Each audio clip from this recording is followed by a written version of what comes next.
Casey Gray here, and you are listening to another episode of the Conscious Builder Show, where I interview industry leaders and experts who share their tricks and tactics on how to build strong contracting businesses, healthy homes, and a powerful mindset.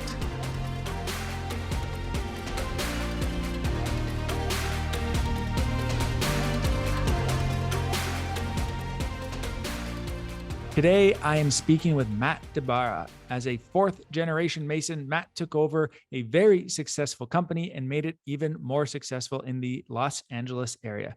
Matt used his degree in construction management and environmental design from UMass to earn a reputation for high-quality craftsmanship and impeccable service by bringing a fresh perspective to an old-school industry. In doing so, Matt discovered the answer to the biggest single challenge all contractors are now facing. And that challenge is recruiting. Matt is the recruiting master. During this conversation, he shares how improper recruiting almost bankrupted his company, what he did to flip this around, what the greatest marketing strategy is, and so much more. Enjoy this eye-opening conversation with Matt DiBara. Matt, welcome to the show. It's a pleasure to have you here. Thank you. I'd like to know a little bit more about you, what got you into the construction industry, what keeps you going, what was a catalyst for this, and because you have a lot on the go. Yeah, I mean, I didn't have much of a choice growing up. My family's been in construction for 4 generations, so 103 years that we can track, and then we think it goes longer than that. So both my great-grandfathers came here from Italy, built homes from the ground up, and then they joke that they became contractors when they started working for people who spoke English. So outside the Italian section of a city outside of Boston, there, it's where we started. Great-grandfather did it predominantly home building, and then they shifted more into masonry and concrete later. My grandfather said that was more his choice because he felt like it was more artistic. He enjoyed it. And then my father, uncle. And then I grew up, first day on the job, 9 years old, work boots, picking up trash, and then grew in the business from the bottom up ever since. So is it something that you're genuinely interested in as well? Like, were you interested in as a kid, or did you kind of get like forced to it and you're like, sure, whatever, I'll go pick up garbage, go to the job site? I loved it. I kind of had this weird curve because I loved it because my dad would show really cool photos of what he was building, and I got to meet my dad's friends, and he had some equipment at the house, and we would do projects on the weekends. And so I thought that was really cool. But my family was strict. They were like, look, you're going to learn this business, whether or not you like it. But then you can be a doctor, lawyer. I don't care what you do, but you need to learn what it means to work with your hands. And I just fell in love with it. I loved playing in the dirt. I loved building things. I went through, there was a few years there, my younger years, as a little kid, where I was like, I just want to go play. But, so that was tough, but I really fell in love with it, and I wouldn't trade it for the world.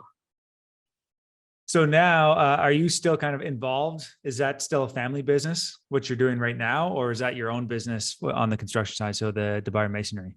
It's my company now. I run it completely, pretty hands off. I do a little bit of the sales here and there, like certain special projects. Like we just got called out to look at this really interesting cemetery project. So we're preserving all the tombs and graves. It's one of the oldest cemeteries in California.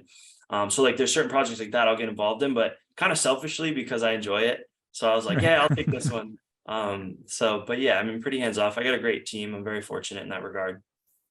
Amazing. So we'll talk a little bit about the construction side, then I want to get into your other business that helps other contractors as well. What are some of the challenges you're facing now? I already alluded to, you're getting a lot of rain in LA right now. So things are happening that haven't happened ever, maybe, from what I understand, right? With the retaining walls and not being able to handle the hydrostatic pressure. So that's obviously good for business in the sense that you get a lot of calls, not necessarily great for homeowners, as you were mentioning, because it might not be covered under insurance, but that usually comes with some other problems as well. So do you have any challenges on that front, or are there other business challenges that you're dealing with right now? The hiring, which I'm sure we'll get into later, was the biggest one. I struggled to hire. It almost bankrupted the company. So that was pretty bad. 2018. I ignored that.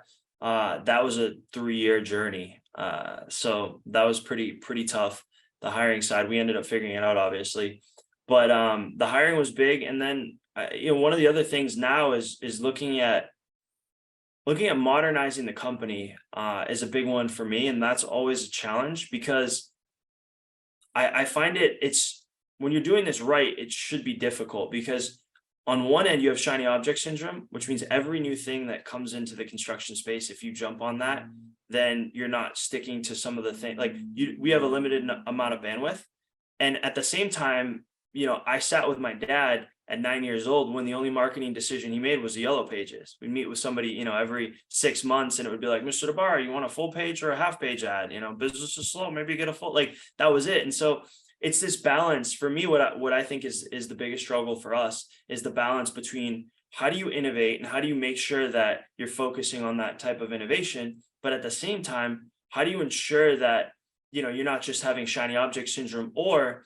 that you're picking something up and dropping something else. So, I specifically found this out on the hiring side. When we built the system, we found out that what worked was not all modern technology or techniques and technology, or all old school, like the stuff my grandfather or great grandfather did. It was actually doing both. And so that balance is, I think if you're doing it right, should be difficult. So that balance, what are you doing? Like, how do you know if you're doing it right? Because if it's difficult, because I like to have a belief, and this is something I've been working on, is that, or you ask a question, what would this look like if it were easy, right? Because I feel like, I think I guess it depends on how you define difficult is what I'm getting to, because there can be it doesn't need to be, it can be hard to do, but simple. You know what I mean? So maybe simple is the right way. Better, yeah, better word. Sort of I mean, I'm a big believer in plan your work your plan. And so that's what I mean. I mean, it's the intellectual ability to think through and decipher, okay, is this something we should do? Should we do it now? What resources will this take? What's the upside? What's the potential downside? Do we stop doing that? That's the kind of strategic thinking. When I say difficult, I'm simplifying, but I like your definition much better. That ability to strategically think in business and not just do so much. I spend a lot more time now when I'm managing the company just thinking, strategically thinking. And I'll spend 59 minutes thinking about something and a minute making a decision and say, okay, this is the plan. This is what we're doing. This is how it'll get executed, with my team.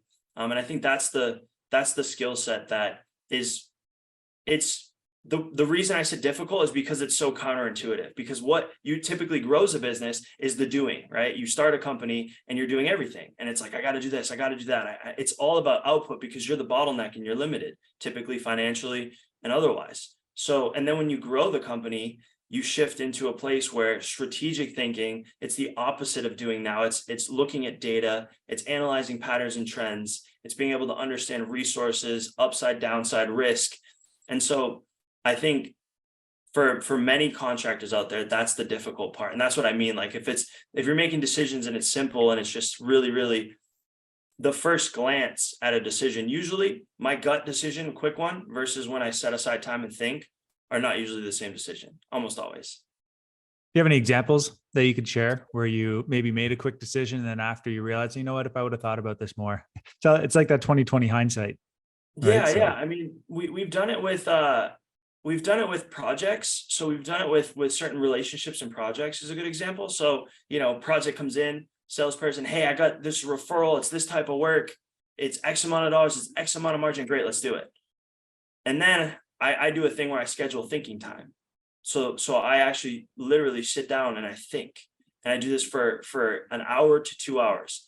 And I just ask myself, and I play games. And what I do is I say, okay, if I were going to put me out of business, how would I do it? And that's a mental exercise that I do. I'm like, if I were going to start a company right now to compete against me, how would I do that? And then that shows me my weaknesses. So to come back to the example of that project, it was a specialty product.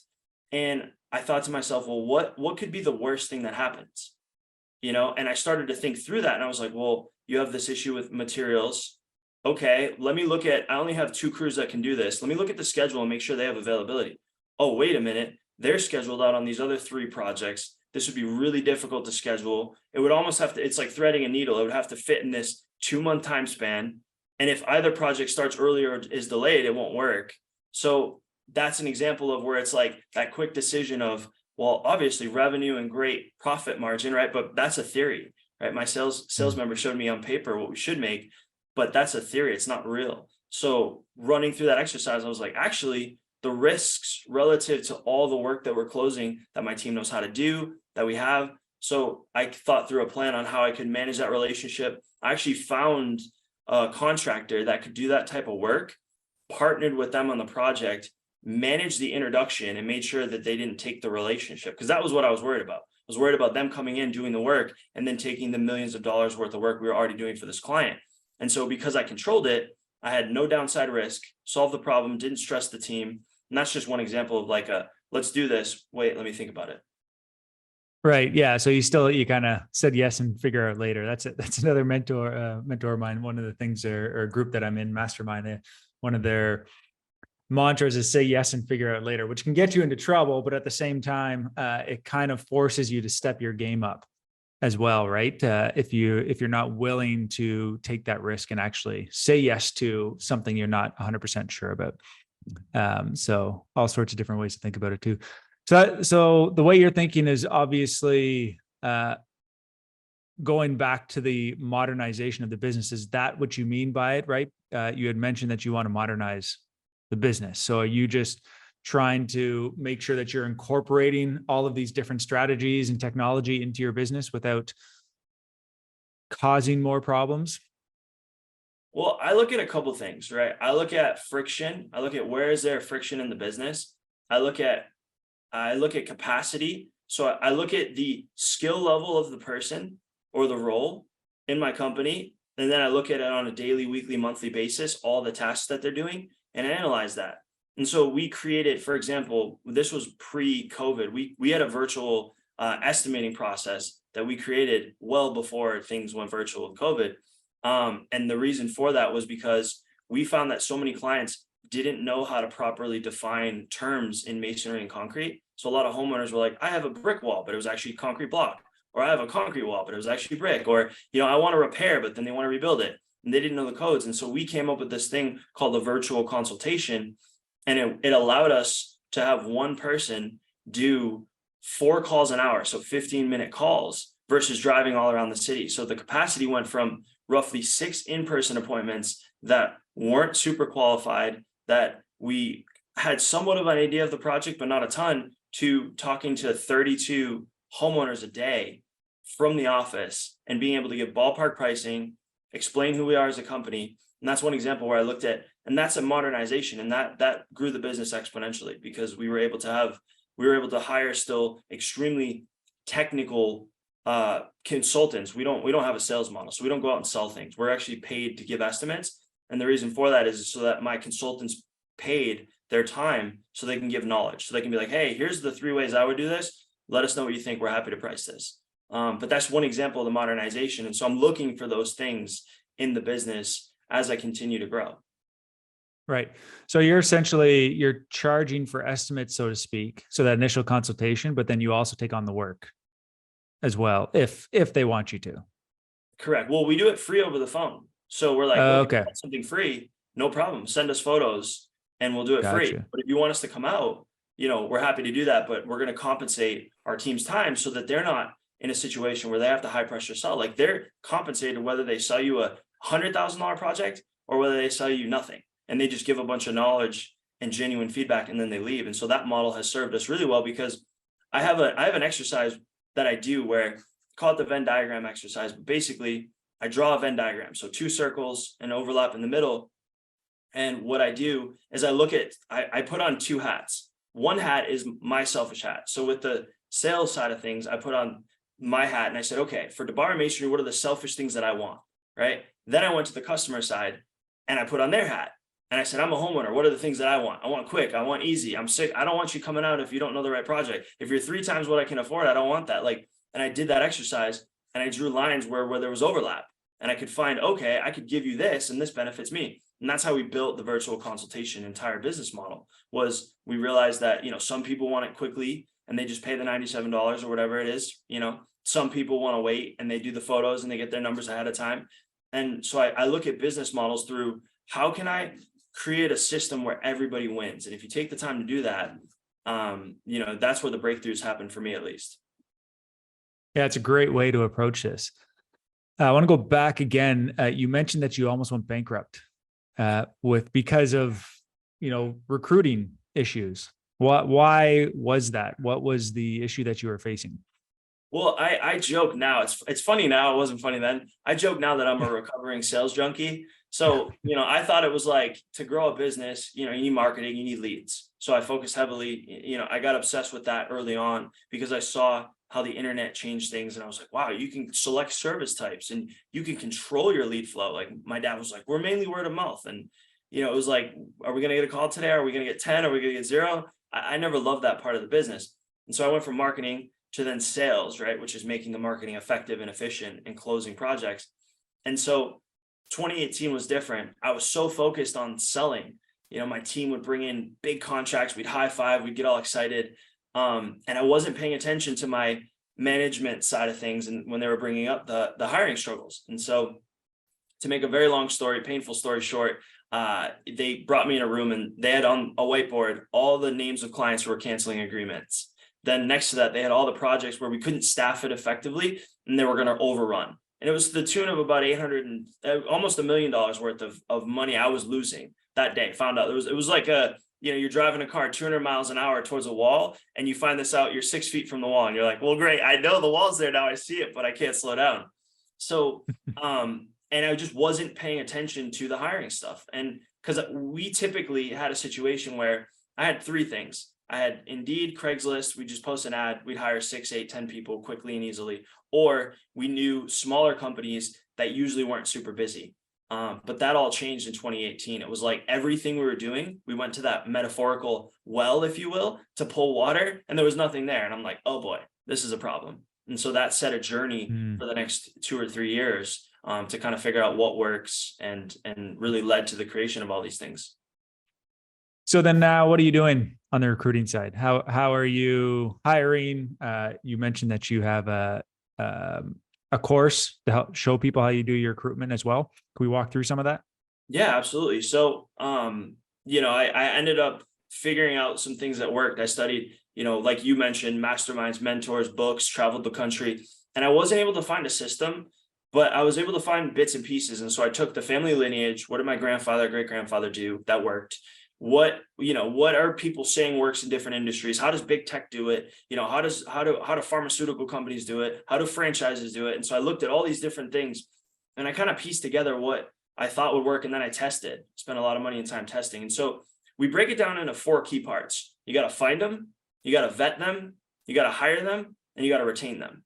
So the way I define finding is building your list, right? Vetting is quickly sifting, sorting, and screening. In this current climate, your find list is going to be much, much, much greater in order to get at the end result that hire. You need to talk to a lot more people. So the entire model has to be built around that first step, which is a really robust method of finding candidates. Vetting them is having different ways to vet, right? There's some candidates who come in and they're highly qualified, so they almost want to skip processes. And there's other candidates where you want to run them through the entire process, which we'll talk about. Hiring is really about the offer letter. So it's saying, okay, for example, me, I was losing people because I wasn't hiring them right. I was giving them the offer letter via email. They were shopping it to their current employer, getting a $15,000, $20,000 raise to match what I was paying and never leaving. So I had to figure out, how do you hire? Like, how do you actually get that letter signed? And then how do you retain? How do you boost morale? How do you take a team and how do you motivate them in this current economic climate where everybody wants something different? Some people are money motivated. Some people are family time motivated. Some people are, hey, I don't want to commute an hour motivated. They want that 30-minute commute to and from job sites. So it was unpacking this system, and it became a system because every time I figured something out, it broke the next phase. So for example, when I figured out actually how to find candidates, my traditional 1-hour interviews, I was crushed. Like I remember the first week I had 27 candidates on my calendar. I'm like, this is not going to work. Like I can't do 27 hours of phone calls and 5 or 6 candidates are moving to the next round. So we built an entire the biggest takeaway I realized is it's like baking a cake or making a meal. If you have one thing that's off, if you do make the perfect cake but forget to spray the pan, you're done. And that's why hiring, I believe, is so difficult in this climate, is because you have to have every single piece working in harmony. Yeah, absolutely. We've come up with a process that seems to be working quite well for us. Finding the people is a combination of, working with recruiters or just doing our own research and actually hunting them down. We haven't been waiting for people or posting ads. We found that didn't work for us. But we do what's called the rule of three, where if it's a new position that we've never hired for before, as we grow, then we interview at least 3 candidates for that position. Then plus we do a screening call. Each candidate gets interviewed by the 3 different people in 3 different locations, and we check at least 3 references. And it has to be a hell yes. The key to this is that everything has to be a hell yes for all 3 people when you get to the end. If somebody's like, I don't know, usually if it makes it to the 3rd interview, everyone's kind of saying yes, but it's still not always a hell yes sort of thing, right? So there's some hesitancy. The only thing we found in our process that we can't test for is really, are they good at their job, right? And you don't really know that until they start working. Can they do what they say they were going to do? We might have checked references. So unless you have some pointers on that, somebody might say, oh yeah, they were a great carpenter, they've done this or done that. And then you get them on the job site, you're like, you don't know as much as we were thinking, right? You talk the game, but can't walk the talk, sort of thing. Doesn't happen too often, but yeah, we figured that out. That was like towards the end of the system. So what we do is what's called a skills assessment. And so we encourage this for every single person and every single type of role. So I'll give you an example. With me, when I was building this out, same issue, right? Mason, he's like, I've been doing this 25 years. I'm the best. You'd be blown away. I lay 350 block a day. You hear that, and it was ruining culture. So if you look at that retention piece, it was ruining culture to be like, hey, we got a new, and my foreman would roll his eyes. He'd be like, another guy, is he going to make it to lunch? And it was killing morale. And I'm like, I have to find a better way to do this. And so what we do is what's called the skills assessment. So they come to my yard. I have, and this was born from, I competed in high school. I went to a vocational high school, and I competed in masonry. I took 2nd in the country. And so I took that model that I knew showed skill, because how do you find out if you're 2nd in the country? What does that mean? It means that I placed 1st in my school, my district, my state, and then 2nd in the country. But it was a way to like effectively judge skill set. And so I modeled that in my industry, and we've done it now for tons of different industries. And what it is so they show up to the yard, they're paid for that, and they're paid for the day. They sign a waiver. It's all, our labor lawyer reviews it, so you want to have that done. And they actually build everything. So we have an intake form. We're like, all right, you can lay brick, great. You can lay block, great. You can do stucco, great. And we literally go through, oh, you can't do concrete, no problem. X that out. My team knows how to stock it, set it up. There's cameras there, so they, workers' comp and everything. Some people get worried the first day. They're like, oh, they hurt their back. It's all fully secure in that regard. And they actually build something during that day. And so we can tell with 98% accuracy whether or not they're going to be effective in the field based on that assessment that we've designed. And we've seen it with carpenters, seen it with plumbers, you do it with demolition contractors, you do it with laborers. We actually have them come and mix mortar. So we'll be like, all right, here's the mixer. We've had people literally, I've been mixing 10 years. They can't start the mixer. We're like, all right, we'll pay you for the day. Thank you so much. No integration with the team, no problems. My yard manager coordinates and facilitates the entire thing, so there's never any issue. And now what's interesting, there's actually other benefits, and I'll explain them. So when you do this skills assessment, number one, you can accurately understand pay. We've had people that have undersold skill set. I'm good, but I'm not great. They show up, they do it. We're like, oh no, you're great. Like, you're great. We're going to pay you $6 an hour more than we were even talking about. They're like, really? Yeah. So you can determine whether or not they should come work for you, number one. Number two, you can more accurately predict pay. Number three, you can excite your team. So we had a mason come in, diamond in the rough. We found this guy, and he closed down his business and did a fantastic job. This guy crushed the assessment. So I strategically, my team, we did an all hands meeting the next day at the yard. I left his work up. Well, what do you think the team did? Oh, who's this? They start walking over there. Who did this? Oh, this is so-and-so. He's going to be starting in a week. Wow, I'm excited. Can we have him on our job? Yeah, we'll talk about that. Like, we'll see. So you can actually build. So instead of what I had before, which was my foreman be like, oh, another guy? Yeah. Can I send them home by lunch if they're not good? right? It goes from that to being like, wow, I can't, like, I've seen your work, you've passed that test, and now I'm excited to have you on my job site. So that's a great way to do it. If you have the ability. So is there a way to do this for maybe a smaller companies that's not set up, that doesn't have a yard, that doesn't necessarily have the bandwidth, or, somebody that, you have a manager in the yard, but if it's a small company that's, 5, 6 guys, whether it's a plumber or carpenter or something, what do you suggest they do? Well, so we've seen this with companies that have been really small. So obviously my company, we've been doing this a long time. We have a model that works, but we've seen it where they'll literally have somebody come to the job site. We have I'll give you a plumbing example. So he wants to see how people can sweat pipe and how they bend fittings and all that stuff. I'm not a plumbing expert. I understand it, but I'm not an expert. And so what he'll do is he'll actually have somebody come, and he's designed a 2-hour assessment.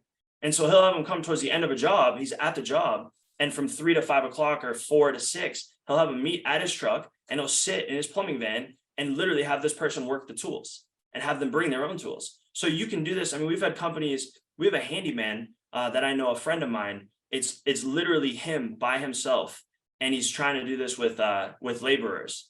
And he took a project where the homeowners were away on vacation, and he was booking 4-hour assessments, like, and while he was working. So he was basically like, all right, you mix mud, you do this in one room and see if you can do it. And then in the other room, he had other people do it. And so this is somebody who, maybe is doing, over 6 figures a year, gross income, maybe over 100 grand, a good friend of mine. And he's taken it and condensed it. So you can expand or contract the model, but at the end of the day, what are you looking for? Do you have the right tools? Can you show up on time? How do you dress? How do you act? How do you introduce yourself on a job site? And do you have some physical ability that you claim to have? And it's pretty easy to adjust that based on, your means. We have big companies that do it way more advanced than even I do. Companies doing 9 figures are doing it, way different than us. They do classes. So they'll literally do like a day. Well, they'll bring 30 people in, and they'll be like, all right, we're going to make job offers. So it can be as small or as big as you see fit based on your company. Right. Yeah, I like that. I think working something on the job, I think I'll be bringing this back to the team for some conversation to discuss that initial assessment, because we've gone through everything except we have a probational period, right? So we get to site. If things don't work out, then we're like, sorry, like there's a 3-month and we can basically let people go without reason. But the reason is always either it's not working for the team or you're just not delivering what we thought you'd be able to, sort of thing, right? So this is a great way to tackle that for sure. Let's talk about marketing a little bit. What are you doing to market your businesses, or how are you working with other people to market their businesses? There's so many things out there now. Yeah, on the construction side, I mean, my company is a little different. So I'm in residential, commercial, and government. So we have 3 verticals. We do prevailing wage work too. But I mean, if you're predominantly residential, I mean, we focus on one of the best marketing tools, believe it or not. And I figured this out when we really started honing on the hiring, was building, in this day and age, is building a great team. And so there's obviously, and I know that might sound a little bit lackluster, but truly, I mean, we get more work from the fact that we did jobs faster. We're able to be flexible on scheduling. One of the most powerful sales tools we have is the ability to guarantee when we can start and when we can finish. And that's because we have a waiting list on the hiring side. So I think that's a strategy. If you're struggling right now, I would ask myself as a business owner, if I don't have the ability to start and stop jobs and condense and grow my labor pool as needed to finish projects fast. Like, we won a huge project because they had a ridiculous timeline. We were 60 some odd % higher than the lower bidder, but we guaranteed a 4-week completion. They were talking like 10 to 12 weeks, and I ended up selling this project. And now we work with this high-end builder. We're doing everything for them. And it was interesting to find out, because the pain point in the marketplace now is, do you have good help? Can you get it done quickly? And will you show up when you say you're going to show up? Because as business owners, when somebody doesn't, or a business manager, if somebody doesn't show up, or you have less skilled labor, it's taking you longer to do the job. Hey, sorry, my team's out today, I'm not going to be at the site. And so that's actually, if you can lean into that, huge selling technique that I didn't even realize or had imagined would be a thing. And then there's obviously traditional marketing stuff we can talk about too. Yeah, the timing is so important on a lot of projects, especially nowadays. You find like everybody's so busy, at least where we are too, that they're not showing up when they say they're going to show up, and they'll get delayed. And it's not, maybe because added work gets, if they're a smaller team, they got to finish this other project where the homeowner added work or the contractor added work, whatever it may be. Right. So it's definitely a big pain point. But then the question becomes, does the client want to pay more for something quicker? Right. So that's also a conversation that we would need to have as a GC. But I definitely see where you're going. So that's great that you're able to manage that. Now, you did mention being able to start and stop a job. So are you like expanding and shrinking your team as needed? How does that work? Well, we have relationships. So what we do is I have relationships with a lot of smaller and larger masonry companies, concrete companies as well. So I think all contractors should have relationships. Like, I don't view any company that does the same work we do as competition. So I view it as partnership. And so we have the ability to, it's two ways. It's through partnerships. So, we can sell a project, and then we can actually, depending on the situation, either work out a deal where we tell the owner, hey, look, we can do it on this day. Let's say things aren't, for whatever reason, a big job, they extended it and it's a smaller one. Or we say, hey, we can introduce you to XYZ company. They're going to do a great job as well, and they can start sooner than us. And it builds rapport because that smaller company got a job for free. And now, because we treated them well and fairly, they're not going to come in there and try and take the relationship, which is crucial if you're working for general contractors, right? You don't want them coming in and taking all of the work. Another thing we do is we have resources with temp labor. So we have the ability, both on the skilled and non-skilled side. We talk about this in the course, but we have a whole way of how do you find it? How do you vet it? How do you negotiate it? Like, what does all that look like? But, if I needed 50 people on a project tomorrow, we would have the ability to do that through the, both of those avenues. Amazing. Where can people find this course? So it's on the website. So you can find it on the contractorconsultants.com. Or you can, I can give my email here at the end. You can email me. Awesome. What are you most excited about in the industry? I think I see that there's, tech coming to the construction industry finally. So, I'm excited about a few things and how that might be able to change the way we build, healthy, comfortable, efficient homes. But in your industry and the way you're thinking, what has you excited about the future? Well, I went to school for construction management. And so I was a big nerd when it came to, green building. I'm very familiar with LEED. I'm LEED certified, LEED AP. So I was very big on that. So seeing the innovations on the, on our ability to build more efficiently and with better products that perform better, reduce the cost of energy is big. But the other big one that I'm looking at is two things. Number one is, where is artificial intelligence going to fall into our world? What does that look like? And then the other thing is, I think there's a lot of companies that we're in a unique time in construction. There's a lot of companies that I see that are solving problems that existed for a long time. For example, cash flow for a lot of specialty trades has always been an issue if they work under general contractors. And there's companies like Build, for example, that are changing the way payment processing works, and it's a pay when paid model. And so I think that's really neat. I think companies like Company Cam, which are changing how we capture and document projects and some of the CRMs. So I think I go to a lot of expos specifically to speak on hiring, but I obviously walk the floor, and I see the friction in my business being solved by specialty companies now. And I think we're in a unique time, and we're going to see a lot more of that, I believe, over the next 3 to 5 years, where you're going to have solutions to the problems within your company. Yeah, I'm super excited about the AI as well. We've been playing around with it on the marketing front to help us, create more content and get more posts out there for whatever it may be. So we're fairly new into it, but there's so much potential for it. So I'm definitely excited about that too. So Matt, this has been fantastic.